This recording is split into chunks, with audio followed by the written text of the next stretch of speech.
This boy and girl are going to be well equipped when the time comes to take their places as worthy members of adult society. Aloha, y'all. This is Daniel Eisenman, the host of the Breaking Normal podcast, where my guests are all invited based on the frequency of synchronicity, all done in person, and all trailblazers in the breaking of all things normal. Yeah, That's your last name, Duff? Yep, Benjamin Arthur Duffy. My initials are bad. It's kind of hilarious. It kind of worked out like that. But yep, Benjamin Arthur Duffy. Are you a fan of The Simpsons?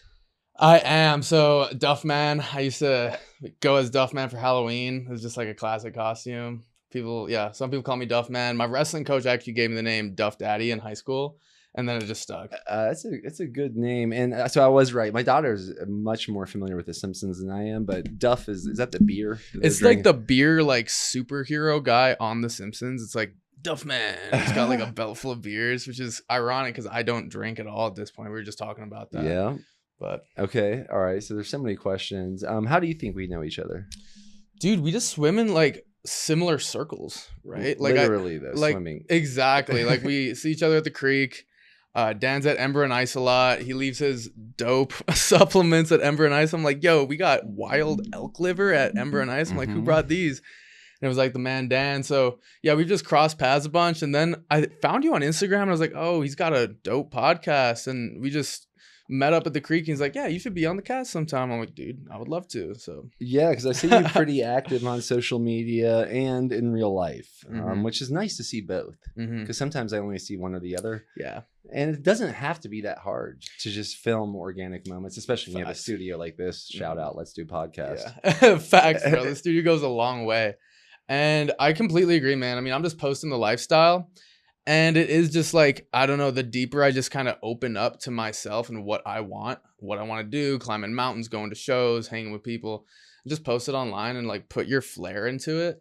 People like get to really see you and they get to like build that connection. Like the more open you are on something like Instagram, the more people get to see you and resonate or talk shit about you. And it doesn't matter. It's just like you get to bare yourself to others. Do you think you consume more social media content or create more? I would say I don't like to consume it that much. Dude, it fucks with your brain. The reels, like TikTok, I never have fucked with. I only post on TikTok. Instagram, I've gone through phases where like you get quickly addicted to that shit. Where it's like, bro, I just spent how long? 75 minutes looking at bullshit. Like, but at this point, I have like one of those app blockers. So like if I spend too much time on Instagram, it just kind of shuts it off, which is dope. Oh, interesting. Okay. But I mostly post. And then like interacting with like followers, which is really fun because I get to meet like cute chicks or people that are really into my content. And I get to just like vibe with them, which is like really fun. And yeah, so most of it's like creating content and putting it out there. And all of my content thus far is leading into my next chapter professionally, which is launching the website and starting what is going to be a coaching like empire is the best word that I can use to describe it, because what I bring is unique in the sense of I haven't found anyone else who's actually bringing it in a lot of ways. And so whenever I tell people sort of what I'm into, and I'm sure we'll get into it, there's a lot of excitement, a lot of resonance. I found I have multiple gifts, actually. The gift of communication. My dad's like, you got the gift of gab. I'm mostly Irish, so I can just talk. And I can talk well. And then I also have been given these insights, specifically through meditation. I actually spent COVID at an ashram in India, which was a serendipitous kind of situation. And then spent about 8 months at different Zen centers in the States, really practiced a lot of meditation and really gained a lot of insight into the mind, into sort of how we are constructing our own pain and suffering, our own limitations, and also how we can work with the mind to not just lift those limitations, but to create this version of ourselves that we've always wanted to be, where we can let what I call spirit actually choose who I am. Without the limitation, I can be anyone I want. I can really live that hero's journey, recognizing that the only thing that's real are the stories that I say are real. And so understanding that it's not just a conceptual experience. And this is what's really changed my life. It doesn't only affect the mind. I'm not living in a heady narrative. These stories become what you live and breathe. They become the world you walk through. And when you embody this narrative, this story of, say, the hero, of maybe even a deity, who's to say that you're not? Are you going to reduce yourself to this materialistic lens that we've been conditioned into? And if we don't, then who are we? And again, it comes back to only what you say that you are. So when we adopt more empowering narratives, you feel that like empowerment, that life force, the lack of limitation. And that's when things really start to get rolling, where not just you and your own identity is seen as very malleable, but also the world that you're experiencing and the experience of others. Like, we can say that you're a human being. We can say that I'm a human being. That's one valid story. And we can also say that what we are is creation in entirety.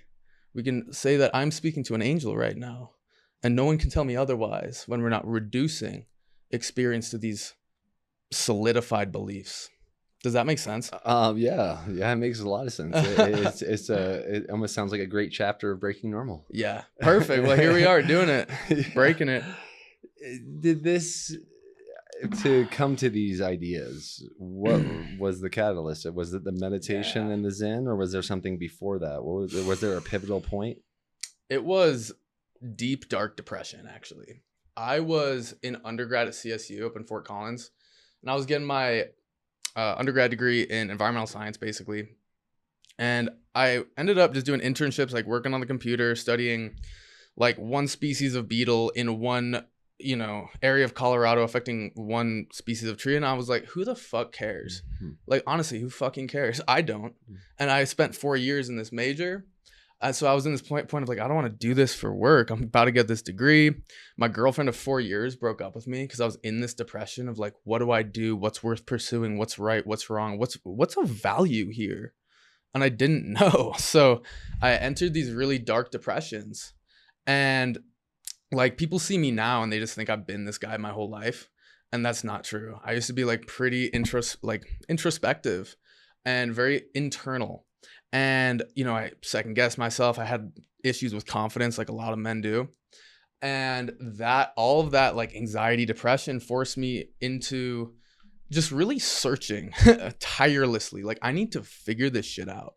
Because, although I haven't been maybe as external, as extroverted as I am now, I've always been extremely tenacious and disciplined, which has really served me. And so I was into yoga, and I was like, eating mushrooms at the time, or before the depression. During the depression, you can't really eat the mushrooms. Too dark, at least for me. But I was like, yeah, I feel like in Asia, that's where they talk about this thing called enlightenment, the end of suffering. And I was like pretty green to all of this like Eastern philosophy stuff at that time. But I was like, I have no choice. Fuck it. I'm not going to be depressed my whole life. I'm not. And I tried therapy. It like helped a little bit, but it didn't really fix it. And so that really sent me to Asia, where first I just flew into Saigon in Vietnam because it was the cheapest flight.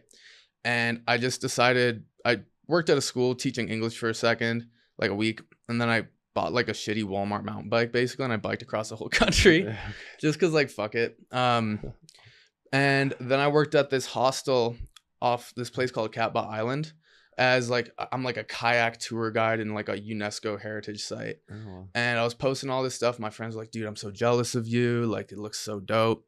And I was just like, still depressed. And I was like, dude, I can't even enjoy this. Like, I'm out here living life and I can't even enjoy it because I'm stuck in my head. So I was like, okay, I need to figure this out.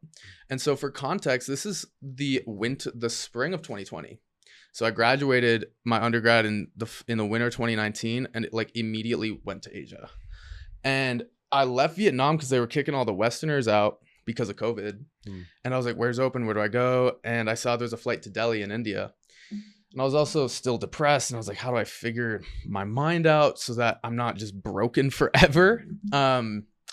And I was like, well, India is a place where people go to end their suffering. That's where like enlightenment lives, right?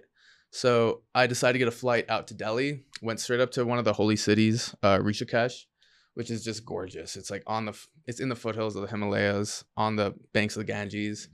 And just witnessing a culture like that. Like I remember I got off the bus, it was like 5, 6 in the morning, and everyone's like, there are thousands of Indians like getting up, like taking off their clothes and getting in the Ganges and bathing. And it's just such a different culture. It's unreal. And I got to this ashram where I was supposed to stay a week for like a meditation yoga type thing. So I was like, all right, like this is my time to learn meditation and get fucking enlightened. And so I went there, and within a few days, the whole country went on lockdown and we couldn't leave. So I was at this ashram. It's called Pulchati, like 5 kilometers north of the city. Again, on the Ganges River, in the Himalayas. Is just like the foothills. But it was so serendipitous because it's like the universe was like, yeah, you want to find something of value? Stop running around. Sit in one place and sit with yourself. Sit with your mind and sit with the fact that the world is potentially ending with COVID, and meditate, do yoga, like really sink your teeth into this very different culture in India. And that I can go deeper into that as far as like my first big break there, but that was what sparked the path for me. Then I started to see real transformation in my mind just through these deep somatic, like it's just like an opening. It's like, oh, where I was like, my dad was begging me to come home from India because it's during COVID. We don't know how bad it's going to get. And I don't have the money because the United States was like, yeah, you're going to have to pay $2,500 for a one-way trip. And everyone else, because there were like people from Switzerland and France and all those nations were just flying out their citizens for free.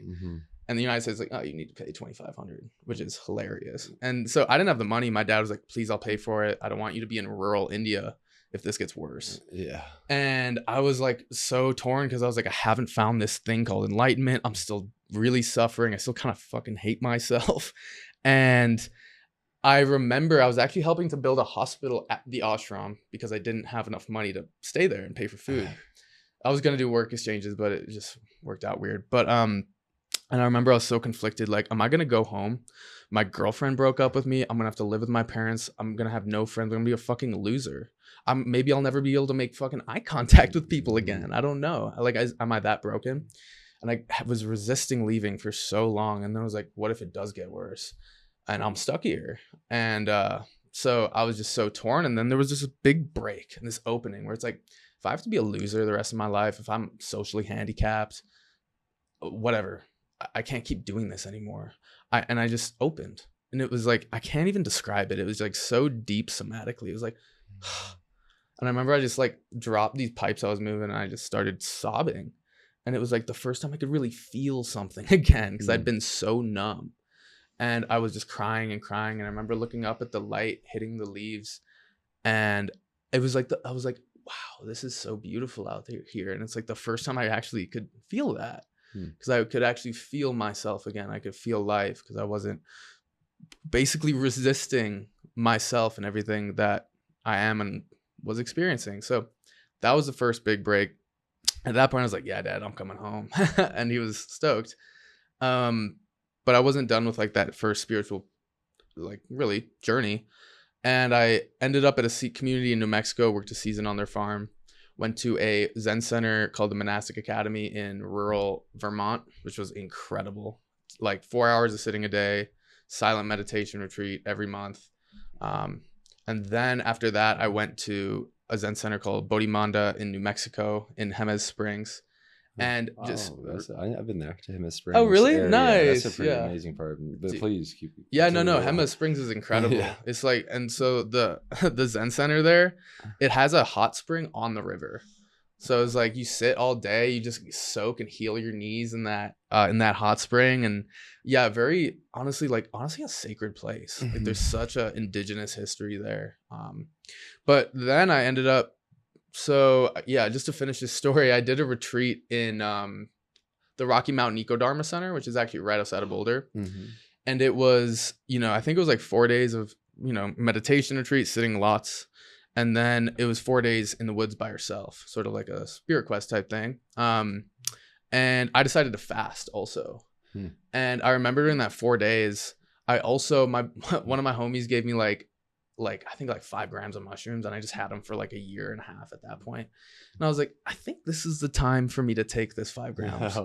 And how many days of the fast are you? This is day 4. Oh my. So I'm like, I'm already pretty wrecked in the fast. Yeah. And I eat You these refed with mushrooms. Dude. You broke your fast. yeah, with 5 Gs. I don't know how many calories are in those psilocybin caps, but we could look it up. But yeah, no. So I 5 grams of mushrooms, especially off a fast, like, completely gone, DMT level visions. I'm by myself in the woods. I remember like running around doing chin-ups, like making music and I had these really deep insights where I remember I had this spot that was kind of overlooking the Indian Peaks. It was gorgeous. I was just sitting on this rock really high. And I remember I'd spent this 2 years on my own spiritual evolution. It was about my own growth, my own freedom, my own end of suffering. And I reached this point and I realized this self that I'm trying to perfect is basically imperfectible. You're unable to perfect it. There's always more. There is never going to be a point where you've completed. There's never going to be a point where you can actually rest when it's all about me. Even whenever you suffer on the spiritual path, oh, that means it's about me. I need to practice more. I need to let go more, whatever. And the point said, fuck that. And I was like, at this point, I feel like I have something really valuable to give. And I was like, and something was like telling me, I've had multiple experiences of, it seems like something is telling me something. And it's like, we've given you these gifts, these insights, this communication, even this pretty face. It's time for you to give these gifts back to the world. And at first I was like, and this is what led me to make content too, and to become a therapist. But it was just, how do I give this back? And again, it kept dawning on me. Like, again, this message was, who do you think that you are? Look at what we've given you. It's not yours to keep, give it back. And I was like, damn, okay. And I was like, how do I do that? And then I found Naropa, where I just got my graduate degree actually this past May in basically contemplative psychotherapy. So I'm working with clients doing that. I'm also doing coaching. Modeling's hilarious, kind of offshoot, but just really trying to find a way, how do I give to this world? Because what I found is there's a place on the spiritual path where we have to let go of our individual selves, our individual growth, our individual quest for perfection, and start to give selflessly to others, to the world. And that actually turns into a form of growth, which is interesting because this is sort of the Bodhisattva ideal. I don't know how familiar you are with Buddhism, but the Bodhisattva ideal is in Mahayana Buddhism, this image of a Buddha who is not free until everybody else is. Mm-hmm. So recognizing we're all one. If someone else isn't free, that's you. And that actually affects you in a very real way. And when you act in selfless service to others, what's interesting is you're actually loosening the solidified experience of a separate self. When we act only in service to myself, and there's nothing wrong with that, but when we act only in service to our individual separate self, we are solidifying the reality, the relative reality of that self. When we act in service to others selflessly, we're actually loosening the, again, perceived reality of our separate selves, of our egos.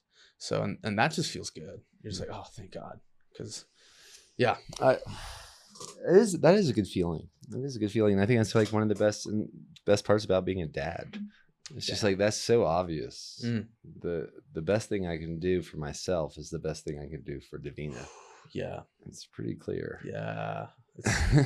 I mean, I don't have kids, but I would imagine being a dad is like this checkpoint in life where it cannot just be about you anymore. You don't have a choice, right?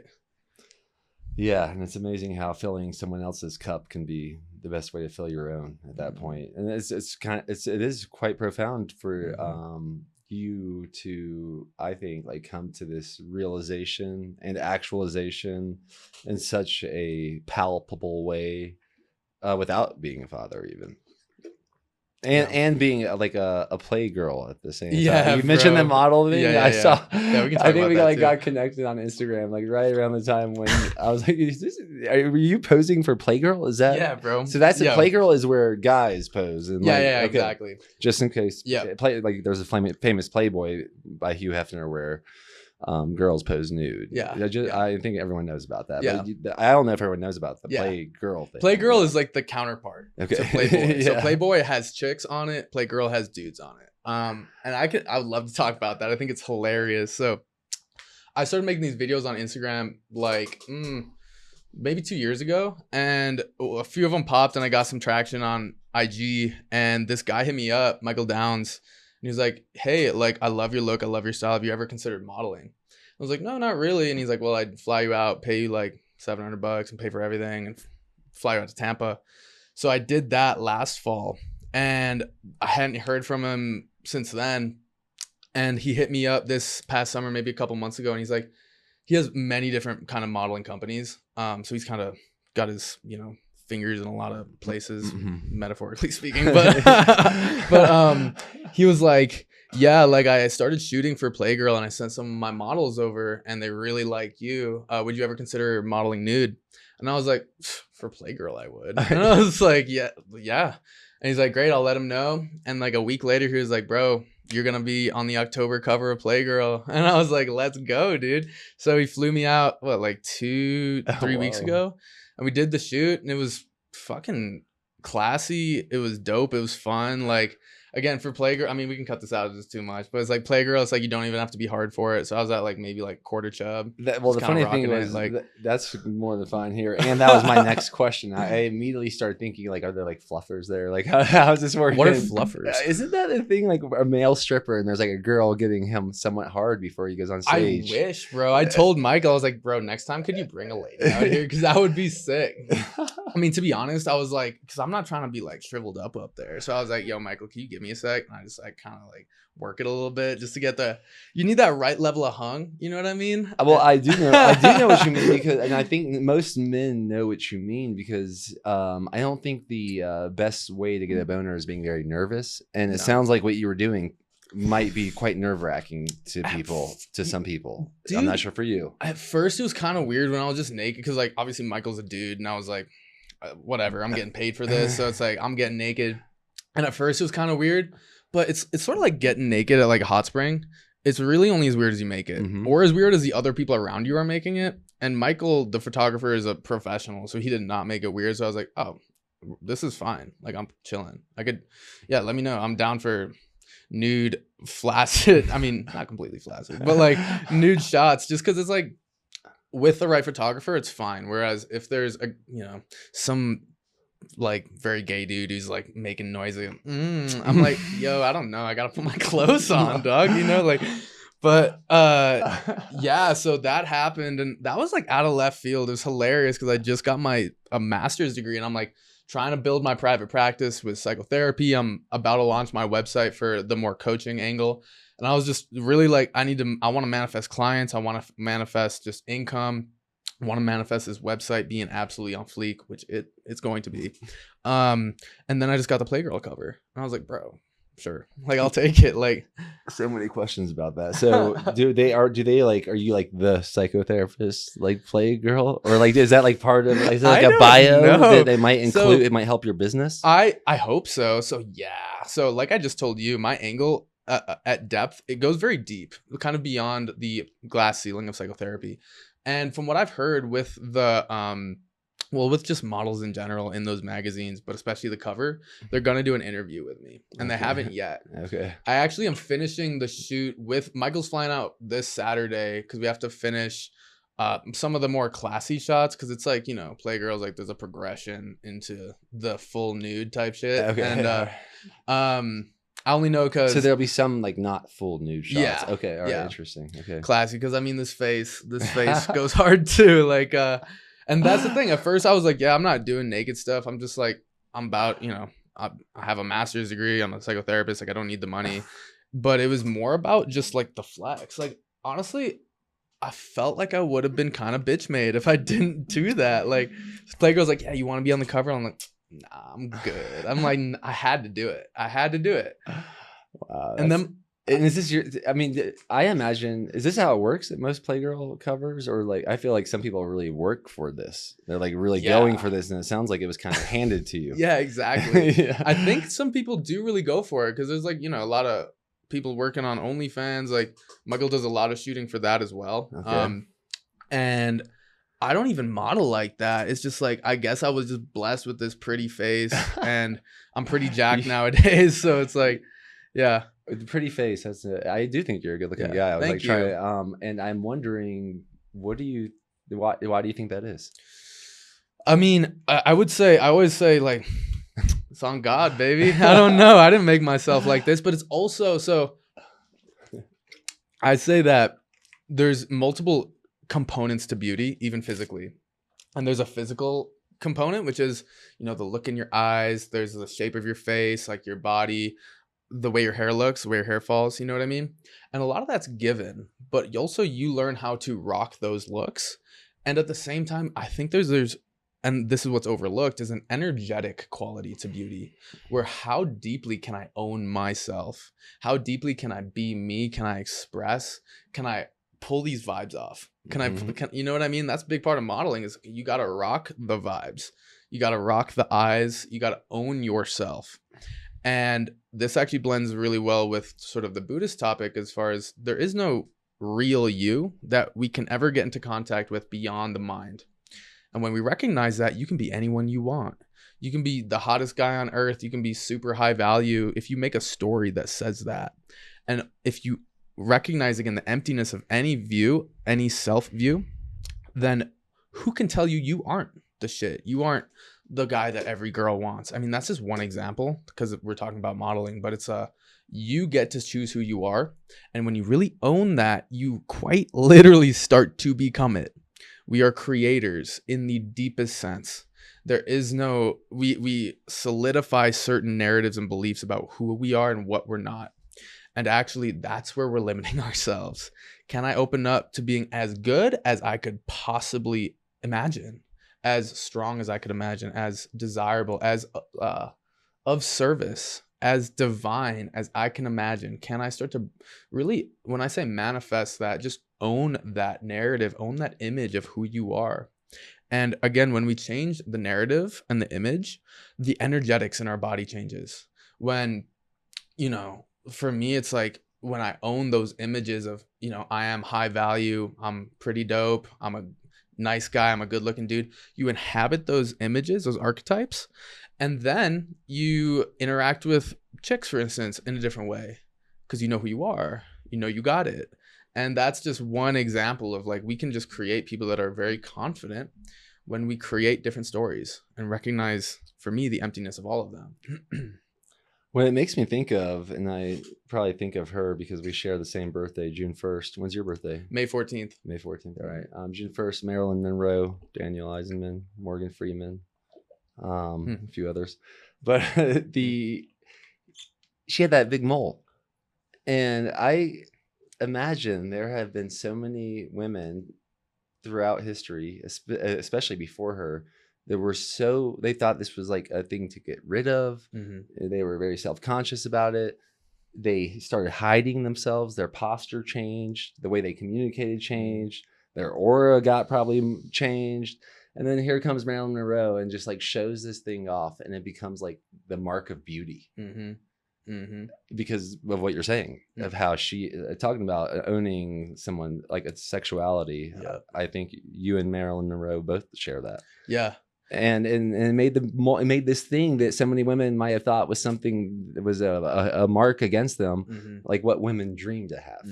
Exactly. And it shows how even beauty standards, for instance, are so malleable, and they're empty too. So, like, for instance, back in like the 80s and 90s, I think it was like before Sir Mix-a-Lot dropped the "I like big butts and I cannot lie."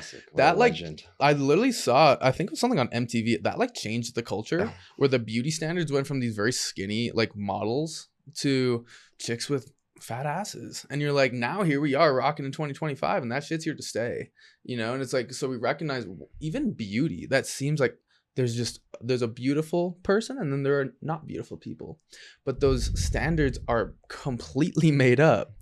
But they may be completely made up, and they're also as real as anything else, but we need to understand that they're constructed, actually. I hear everything you're saying, and I do think there are innate cues and signals. For instance, smell, skin, Like you're saying, the skin, the hair, the eyes, like The how eyes, clear yep. someone's eyes are. How inflamed is their face? Totally. How inflamed is the rest of their body? Yeah. Like, you know, you look at someone's feet and legs, and if they're extremely puffy, I don't think it's a non-attractive thing because necessarily culturally, as much as it's like innate, it's like, oh, there might be this might not be the best mate to create the strongest children. 100%. I do think that's a part of it as well. I think so too. And I think, yeah, at a very deep level, I think it's all workable. But I think that there's, again, very deep parts of us evolutionarily that are like, hey, if I'm getting with shorty that, you know, doesn't have legs, has crazy acne, you know, the teeth are all messed up, she's got one eye, I don't know. You know what I mean? Is that the mother of your children that you want, you know? So I completely agree. I think it's an interesting inquiry, like, to what depth is beauty malleable, and to what depth is it sort of given? You know what I mean? Given from what I would call places unknown, things beyond us. Well, I definitely think there's ways of people, they can make themselves better looking. Yeah. And more attractive. Yeah. And I like, because I used to host health retreats. I'm going to gift you that book. It's like the summary of me doing that for a decade. I definitely, I can't believe we never did it fully, but I was so into this idea of like, can we get a high def picture of this person's face before and after this 4-day experience? Because literally they're eating cleaner. They were like, a lot of these retreats, all we had was all you can eat, like local fruit and coconuts, and we would have like some meat dinners. So they went from this like zero inflammation, they went to a zero inflammation diet, and that changes something. But also I think the emotional relief of being fully seen really can bring out the beauty in someone. Can you say more to that? Being fully seen. Yeah. So at the beginning of the retreats, what we did, that was my gig. I facilitated a confession session. That's how we got to know each other. And the idea was like to sort of go up there and just focus on the sensations and to make them as strong as possible and let go of the stories, but tell all the stories you think would ruin your chances of being able to connect with anyone here or ruin your reputation, or they would be extremely embarrassing. And then we would have a few people that were kind of like experts, like my brothers, go first. And then all of a sudden, you know, someone says something about something sexual that happened to them. And I'm not saying my brothers did. I'm just keeping it all unanimous. But someone says something sexual happened when they were a child with their cousin. All of a sudden, the floodgates open for everyone. Yeah. Everyone's like, holy mackerel. They may have forgotten things for 10 years. And then all of a sudden, they share it to this group of like 50 people. And there's something that changes about the way they look. Yes, I completely agree with that. So I made a video recently on this and it kind of popped, but there's something about vulnerability and intimacy. So the more vulnerable that I've found I can be with myself, the more intimate I am with my being.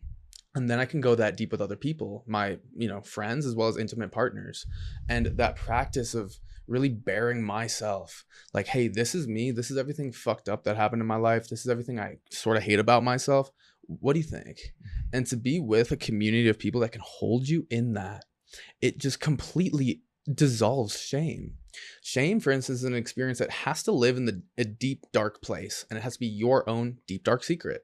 When you bring it to light and share it with community, shame just dissolves. And like you said, it can open the floodgates where when you start to be vulnerable, other people start to connect vulnerably too. And you start to build that sense of intimacy where you're seeing and holding people, and people finally, maybe for the first time in decades, have this freedom to be exactly as they are, with the faults, the weird, awkward shit that happened to us. You know, life isn't pretty for everyone. You know, it's not pretty for anyone. There's always darkness.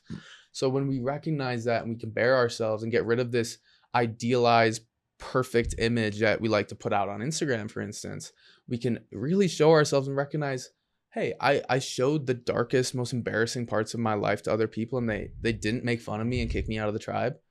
Maybe I can just be me. And that's when I think people start to change and open up, and I think express the divinity in them.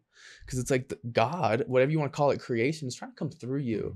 And when we say this part of me is not allowed, or this is embarrassing, or I don't like that, you're actually denying divinity. And that's almost, in my mind, sacrilegious. So when we can open to that, no wonder we look prettier. No wonder we look more beautiful, because the gods are living through us without blocking them.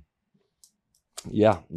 I feel that. And It ties into nudity and nakedness. Mm-hmm. It, like, literally too. Maybe the parts that someone is keeping in the dark is like, by illuminating that, it's going to make their whole being more beautiful. And that is literally with the body as well. Like, I'm talking about myself, like, I'm wearing shoes right now, and I used to be embarrassed in my feet.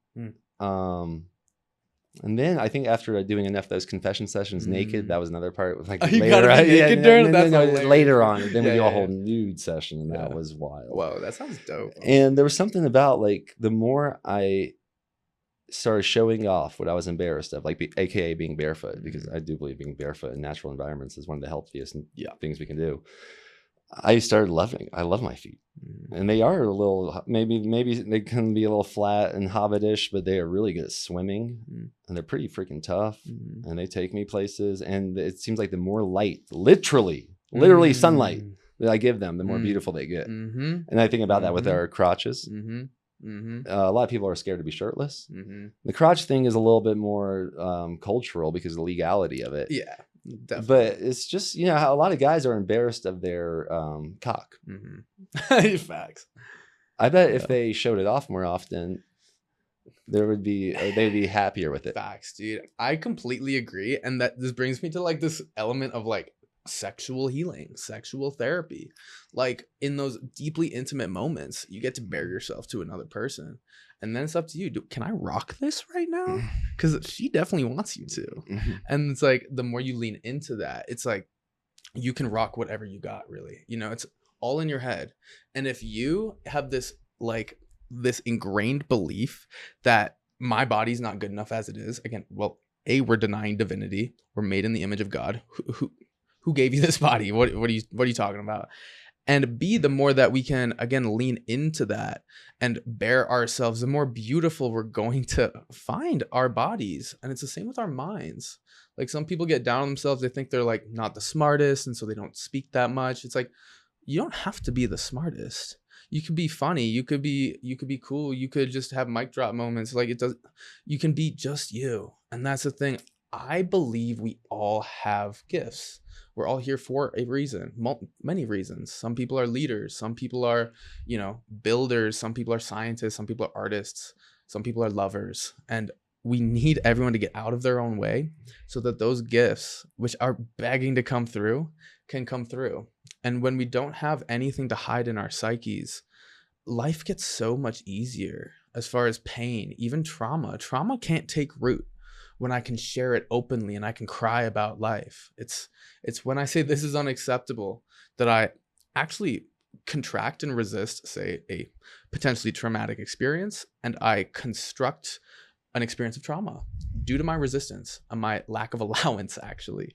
Whereas if I can open to myself, my body, my mind, my past, and the infinite possibilities of the future, if I can open to all of that, we'll find that there's nothing to be afraid of. Actually, what hurts more than anything life can throw at us is our own resistance to those things. Like, it's not, you know, if you're ashamed about your body, it's not your body that sucks. It's the fact that you hate it and that you wish it was different. And that's the thing. If we could all own ourselves, how beautiful could this world be? If we all knew we had these gifts and could get out of the way to give them, and we recognize the beauty and the necessity of giving, what would this world look like? It's an open question for me. Yeah, and I think a lot of that has to do with, like, breaking the addiction to approval, getting addicted to authenticity. And another way of thinking about that is comparison, the thief of joy. It's not about what we look like compared to others. It's about, like, what we can look like and what we can think about that. And then that can, what you whoever's watching this, that you might, like, thought that was the ugly part of you, could become, like, the next sex symbol. Yeah. If it's owned enough. Yeah. Exactly, bro. So there's a Marcus Aurelius quote, which is basically that the obstacle is the way, the thing that we're avoiding, the part of our body we don't want to show, that thing I don't want to tell people. That's actually what we have to get very close to and actually learn how to express. That obstacle is the way. Or if I'm avoiding, say, going back to school or getting a new job or leaving a shitty codependent relationship, if I'm avoiding that, then life seems to just throw wrenches your way and nothing seems to work out. And it's when you go into those obstacles that things open up. And for my life, that's been kind of my motto for quite a while now. Just the obstacle is the way. Physically, spiritually, emotionally. Like I've done many week-long meditation retreats. That shit is torturous and also amazing. Running up mountains, I do ultra marathons now just because it's fucking raw. And just again, when you start to really go towards that thing that you don't want to do enough, I really think you develop this fearlessness. You develop this sense of invincibility where it's like, where is it? Show me where the obstacles are at. And I'm gonna go straight into them. And it's it's a powerful mind frame, honestly. Yeah. On that note, where do people follow you if they want more? People can follow me on Instagram. It's Duff Daddy 100. So that's DuffDaddy 100. I think TikTok is the same, Duff Daddy 100. Okay. And then I have my YouTube, which does have some longer content where I go more in depth on a lot of these ideas. And that is Perception Architect, one word.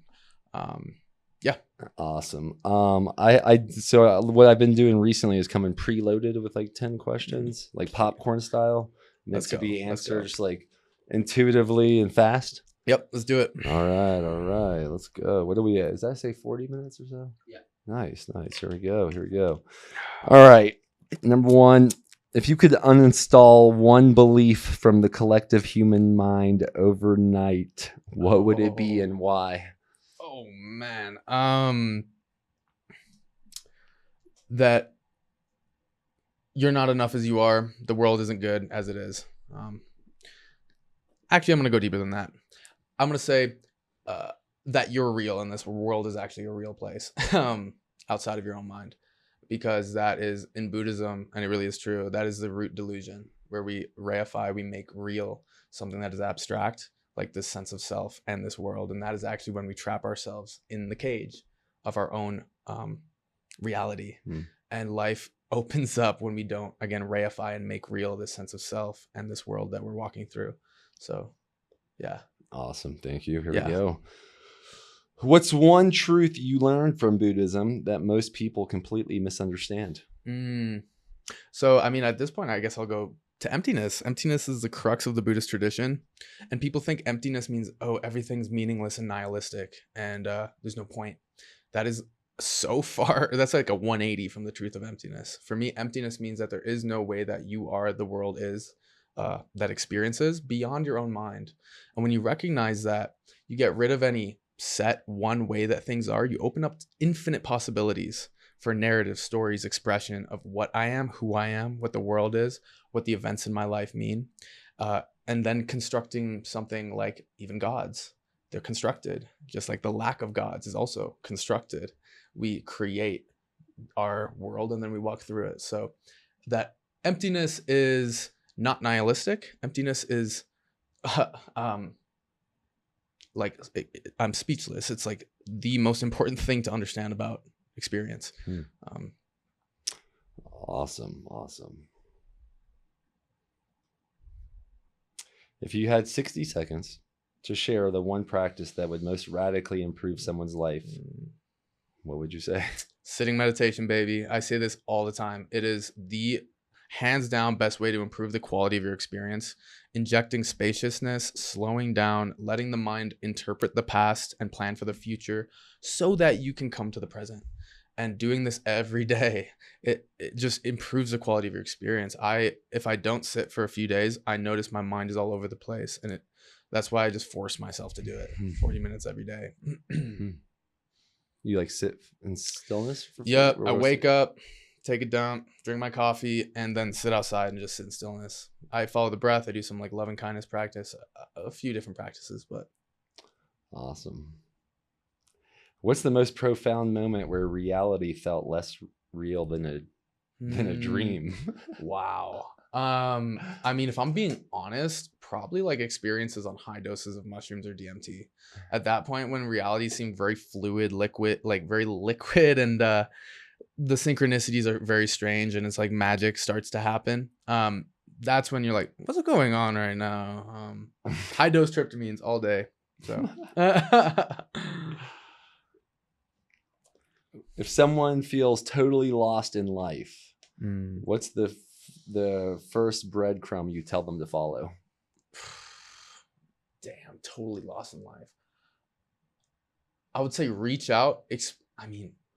I think Buddhism is the way from my experience. It's just like you get into the coding of experience. If you're lost, keep going. It's like that Winston Churchill quote, don't stop, keep looking, be tenacious. Don't stop until you find that thing that resonates with your soul, and keep going even then. So can you tell me about a time your entire worldview shifted in a single instant? I would say back to that moment in India when I completely hated myself. And then I was like, you know what? If I have to be a loser the rest of my life and I've had to hate myself, and if no one ever likes me again, so be it. And all of a sudden something shifted and I could open to myself as I was, and actually the pain in me. But it was like I could finally feel again, and I could finally be with me, pain and all. And it was like that. It was just, couldn't even try for it. It was like so much pain. I just broke open. Thank God. So if your life was condensed into a paradox, what would it be? Of my, I would say the paradox of being real and unreal simultaneously. That's like, I always say deep truths are always paradoxical. Like we can say at one level, what I am is real and true. This identity of Ben, for instance, and the masks that I put on, they're equally as real as any other. And at the same time, they're equally made up, fabricated, and unreal. So how could it be both? The logical mind wants to say it's this or that. But actually the freedom that Buddhism talks about is, can it be both? Can you just actually float between those two certainties and actually choose either view depending on what is serving you right now? Sometimes I want to see the world as real. Sometimes I want to see it as immaterial and unreal. And it's up to us to pick and choose and have that malleability, that flexibility of mind. Awesome. I think I got a couple more. What's the simplest way you know to make death your ally instead of your fear? Become intimate with it. Become really close with death. Really spend time with the not knowing that comes along with what happens after we die. Spend enough time with that where you can change your relationship to that uncertainty and that groundlessness. And once you can build a really tasty relationship with that, built on trust and faith, all of a sudden you realize, oh, death is not what I thought it was. I want to go on death for a second, because death actually, the resistance of death constructs the solidity of our separate egos. Because when we say death is objectively real, there must be an objectively real self that could die. When I see death, when I'm very close with death and I recognize it's not what we think it is, it's not even an ending, and I stop resisting it, all of a sudden the solidity of the self that could die becomes much less solid, much more fluid. And all of a sudden, again, you see how my resistance to death is what is actually creating it and creating the solidity of this ego that could die. When we stop resisting death, the solidity of the ego falls away and we're deeply free. Thank you.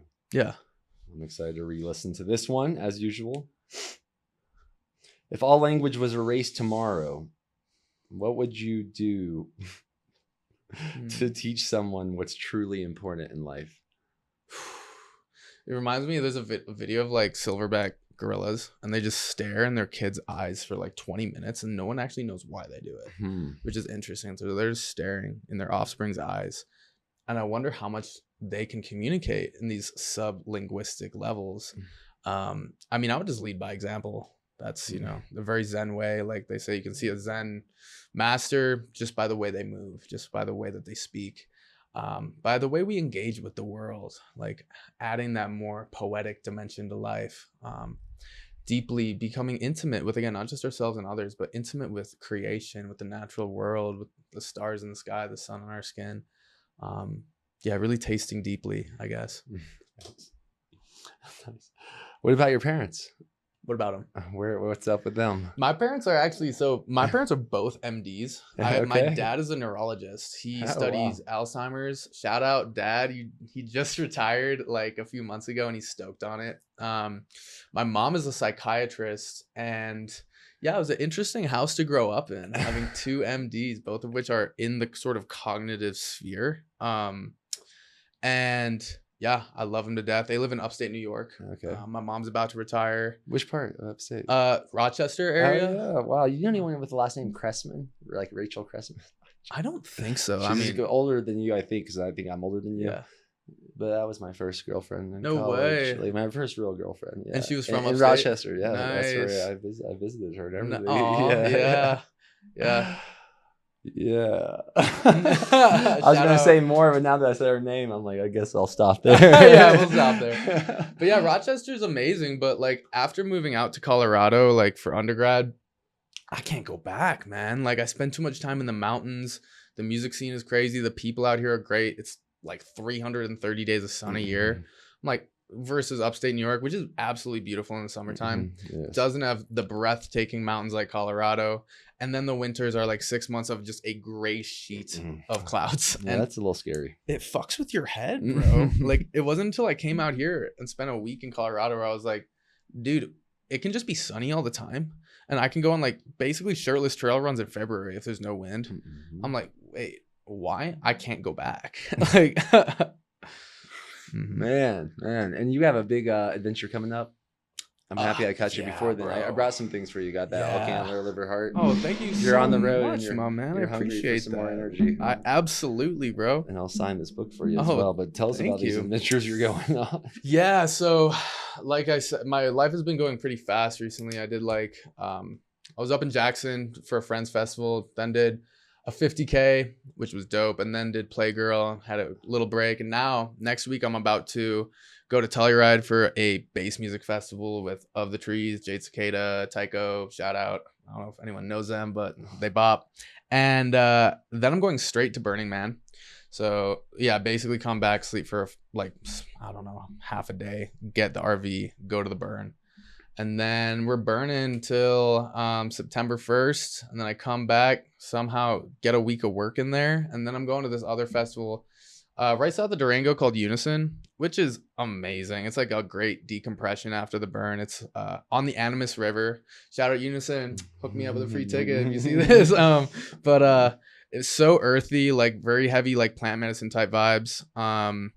Yeah, really grounded clientele that show up to that festival. So that's my next 3-week sort of transcendent bender. And yeah, after that, I mean, there's one of my favorite artists, Tipper, is playing 2 nights at Red Rocks right before he retires. So I'm going to that. And then I got another 2-night thing just the week after that. And it just lined up where the next like 5 weeks are just like bop, bop, bop, bop. But I'm going to be transcending hella, I guess, on this. Sounds like a permanent holiday and like a real celebration. I hope it turns out like that. Yeah. I like that. Do you have any questions for me? Oh, also, we have a new product for Tribe Vitamins. That's the best raw honey in Southern Colorado, maybe in the country. Do you want to try that? You'll be the first person to try that. I would love to. And you can travel with it. You know, like it's 2 ounces. You can fly with it if you decide to fly anywhere. And I was just recently in Hawaii a couple weeks. You know, when you get cut, that's that's so much better than Neosporin. Really? Just the raw honey? Yeah, just put a little raw honey on it, man. I'm so Can I stoked pop to this? yeah, pop it up. Give us a taste. See what you think. Because this is brand new for Tribe Vitamins. You might even have to grab that little tab. That's what I was saying. Yeah, because I'm trying to seal them because they could spill. Honey could change texture based on heat. Yeah. Whoa. Take a little dab of that if you want. Yeah. We had a great. Do you know Sean Hall? No. He's a bit of a legend here in Boulder, beekeeper. We had a great podcast with him. Yeah, what do you think? We'll get him on the honey. Let's see what you think. That hits. Yeah. That hits hard. I love when it starts to crystallize like this. And that's when you know it's good honey.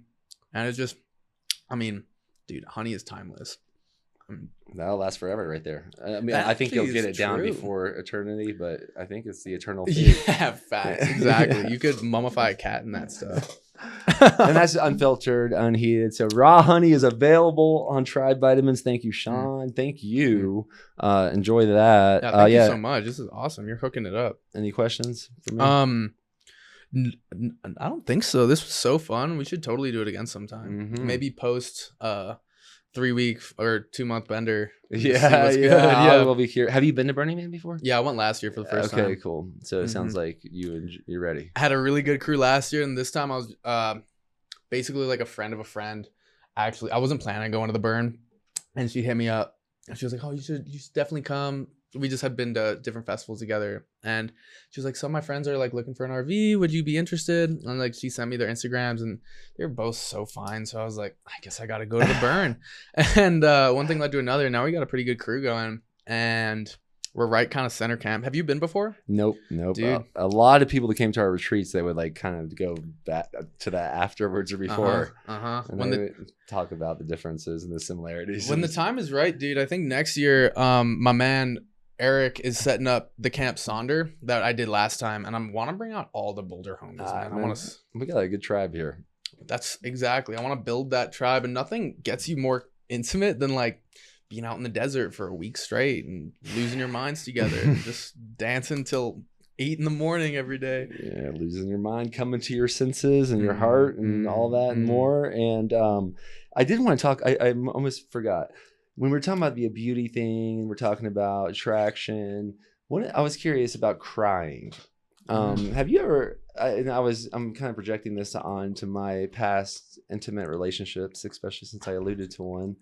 How beautiful it was when the woman that I was with like did what most people would call like an ugly cry. Like I was thinking back in how you were talking about vulnerability and attraction, and there was a few, I have had some really amazing women in my life, and not many, but a few that went really deep with. And man, when they cried that ugly cry, that's when I thought they were the prettiest. Aw, that is so sweet. I love to hear that. I kept having those. Yeah. I thought about one of mine and how she would like not want to cry, but when she did, I was like, man, I'm sold. I mean, that's because you really love them, bro. And that's because like when somebody cries in front of you and like, again, that ugly cry, that's so vulnerable, but they're letting out something that's so real for them. And when you as a man can hold the feminine in that, dude, that's like daddy's home, baby. You know what I mean? It's like that though. And it's like so deeply healing for those deep wounds that who knows could have started, when you're 2 years old. And I think it's the same for men, and not like, men crying gets bad rap, and I'm not like weird about it, but I am very about expressing what's real for us. And if you need to cry, please let it out and give this woman, if she's the right woman, and that's where an element of trust and intuition comes in, can she hold you in your vulnerability? And I mean, this is for men, women, everyone, learning how to trust your intuition. Can this person hold me? And then as you learn to bear yourself, as you just open really to bearing yourself to them, there's that depth of intimacy where just like your gaze together, like you see each other so deeply, and it is so healing, nourishing. It gives life so much depth. And so many men I want to make a big video on this. So many men are so locked up where we mistake vulnerability and actually intimacy for weakness. And this is a trauma response. This is evolutionarily advantageous in the sense of, back 500 years ago, you don't want to be crying in front of potential enemies, someone who could kill you, take your lady, whatever. But then we have generations of men that have these calloused hearts where women can't even get into them. And you have these very surface level relationships because the men don't even know how to get into their own hearts. It's so blocked off. And that's where getting into that vulnerability of the things I hate about myself, the things I wish that were different, the pain of getting cheated on, the pain of losing somebody you love. Can I express that? And if I can, you're letting more of your heart shine. And when you do that, I think every human being is born with a beautiful heart. The question is, how much of it are we willing to show, to let out? And when women especially, or men, when anyone sees you sharing your heart, the strong ones will resonate and the weak ones will pick on you like a parasite. The ones that don't yet know how to open are going to try to bring you down to their deep, dark, demonic kind of level. And that's the thing. We need to know who to open to, because the real ones will be like, damn, that's strength, actually. That vulnerability, that ability to share myself, my heart, my soul. That's a sign of courage. That is courage. And again, we get this weird distortion in the masculine where we think that courage, sticking the chest up and nose to the grindstone, whatever you do, don't cry, don't show any weakness. And that's a dated archetype. Let's just put it like that. And it's and women, I think, are like in this age really figuring out, I guess, a new dimension of what strength is and what courage is. Well, thanks for walking the talk. All Duff day. Daddy is home in Boulder for a little longer yeah, before the yeah. next adventure. Exactly. We'll see y'all at the creek if you want to Yep. join for the pull-ups this weekend. When is that? I think Sunday. Sunday? Around 1 p.m. Perfect. 100 pull-ups. I'll be there. Thanks to the producer here. Thank y'all. Keep breaking normal. See you next time.